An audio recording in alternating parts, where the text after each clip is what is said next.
साहित्य विमर्श YouTube channel में आप सभी का हृदय से स्वागत है। आज इस वीडियो के माध्यम से मैं कहानी कला के तत्व या कहानी के तत्व के विषय में डिस्कस करूंगा। प्यारे बच्चों, आप चाहे 9th में हो, 10th में हो, 11th में हो या 12th में हो या फिर BA या MA का एग्ज़ाम आप देने जा रहे हो, आपकी परीक्षाओं में अक्सर ये पूछा जाता है कि कहानी के तत्वों के आधार पर किसी कहानी की समीक्षा कीजिए, या फिर ये पूछा जाता है कि किसी भी कहानी की भाषा शैली पर प्रकाश डालिए, या इस प्रकार से पूछा जाता है कि चरित्र चित्रण एवं कथोपकथन की दृष्टि से किसी कहानी के कथानक की समीक्षा कीजिए, या फिर ऐसे पूछा जा सकता है कि कहानी की कथा वस्तु का तात्विक विवेचन करिए। जब भी इस प्रकार के प्रश्न पूछे जाते हैं तो सबसे पहले आप ये जान लें कि कहानी के तत्व कौन कौन से हैं या कितने प्रकार के तत्व होते हैं।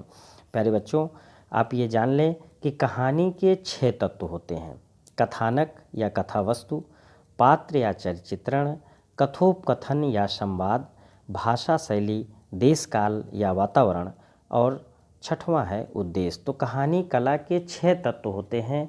इस प्रकार से आप एक एक तत्व का लेकर के उसका विवेचन करेंगे। बिल्कुल वीडियो को स्किप नहीं करेंगे। एक एक पॉइंट के विषय में मैं बताऊंगा कि आपको इसमें प्रस्तुत क्या करना है। जैसे जो पहला बिंदु है, आप ये जानें कि कथा वस्तु में आपको क्या लिखना है या क्या देना चाहिए, या कथा वस्तु है क्या। प्यारे बच्चों, किसी भी कहानी का जो कथा वस्तु होता है वो सबसे महत्वपूर्ण होता है। कथा वस्तु को ही वस्तु या विषय वस्तु या कथा या कथानक, ये तमाम नामों से इनको पुकारा जाता है। कथा वस्तु का कुल मिलाकर के ये होता है कि उसकी संक्षेप में क्या कहानी है, इस बात का जिक्र आपको करना होता है। अंग्रेजी में इसी को प्लॉट या थीम कहते हैं। किसी भी स्टोरी का आप पढ़े होंगे, थीम होता है। जो स्टोरी का थीम होता है वही हिंदी में कहानी का कथा वस्तु होता है या कथानक होता है। इस तत्व में कहानीकार अपने जीवन के अनुभवों को प्रस्तुत करता है। कथा वस्तु को घटनाओं का आलेख भी कहा जाता है, क्योंकि कहानी की सफलता इसमें निहित घटनाओं की कलात्मकता पर आधारित होती है। जो कहानी का कथा वस्तु का मूल तत्व है उसमें मौलिकता होनी चाहिए, संक्षिप्तता होनी चाहिए यानी छोटा होना चाहिए, रोचक होना चाहिए, क्रमबद्धता होना चाहिए। एक निश्चित रूप के अनुसार क्रमबद्ध तरीके से कहानी को आगे बढ़नी चाहिए। इस प्रकार से कथा वस्तु में आपको इन बिंदुओं को देते हुए आगे बढ़ना है। दूसरा जो मुख्य तत्व है, पात्र या चरित्र चित्रण। कथा वस्तु के बाद कहानियों में पात्र और उनके चरित्र चित्रण का महत्वपूर्ण स्थान है। एक अच्छा कहानीकार अपनी कथा वस्तु में घटनाओं और दृश्यों के अनुकूल ही पात्रों का रचना करता है या पात्रों का चयन करता है, और उसी के अनुसार पूरी की पूरी कहानी आगे बढ़ती है।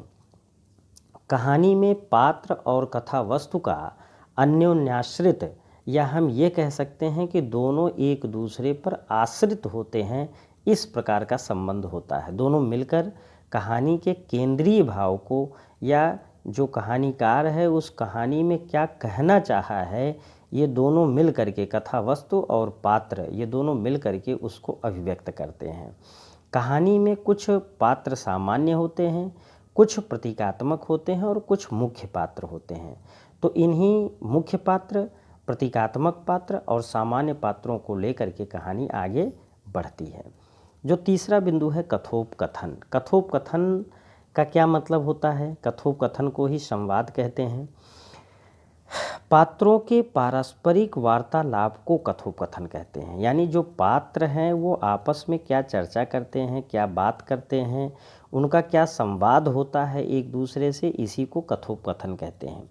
कथोपकथन के 2 कार्य होते हैं: पात्रों की चारित्रिक विशेषताओं को उद्घाटित करना और कथा की गति को विकसित करना। यही 2 कार्य इसका मुख्य होता है कथोपकथन का। कथा वस्तु और पात्र योजना में पारस्परिक संतुलन बनाए रखने में कथोपकथनों का महत्वपूर्ण योग रहता है। यानी जो कथा वस्तु है और पात्र हैं, इन दोनों में पारस्परिक संतुलन बनाए रखना कथोपकथन का उद्देश्य होता है।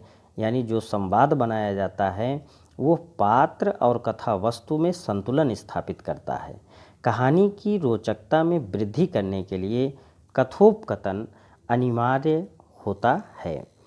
जो चौथा बिंदु है और कहानी का मुख्य तत्व है देश काल या वातावरण।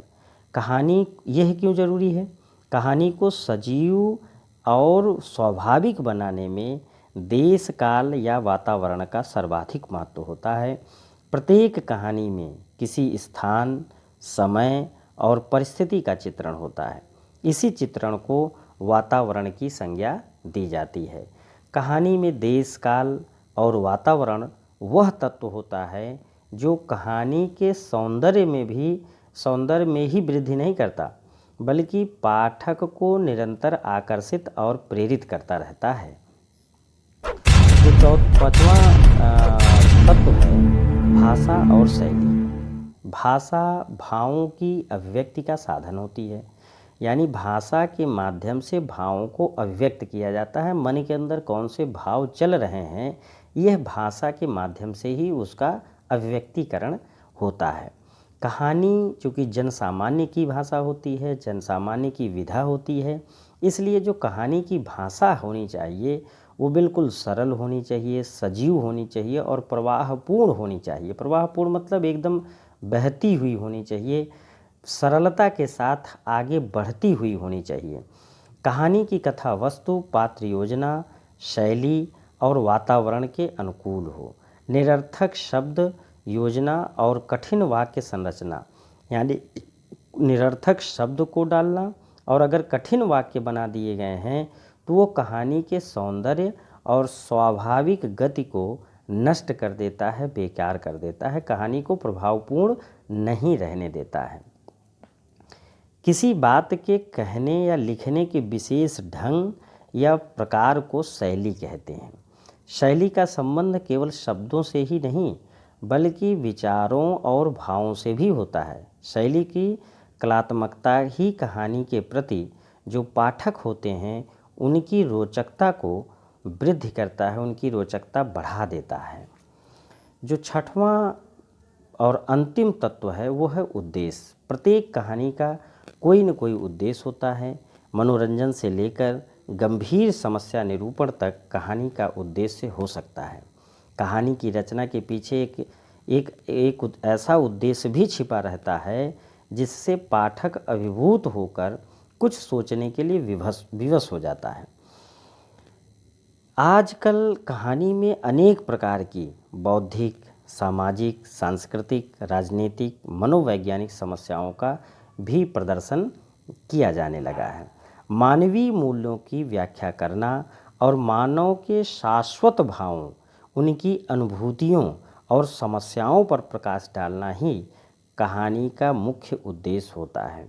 आप जब उद्देश्य लिखें या बताएं तो इन बिंदुओं को आप जरूर बताएं कि जो मानवीय मूल्य होते हैं उसको व्याख्यायित करना, मानव के शाश्वत भावों और उनकी अनुभूतियों या अनुभवों को और उनकी समस्याओं को प्रकाशित करना या उनको प्रकाश में लाना कहानी का मुख्य उद्देश्य होता है।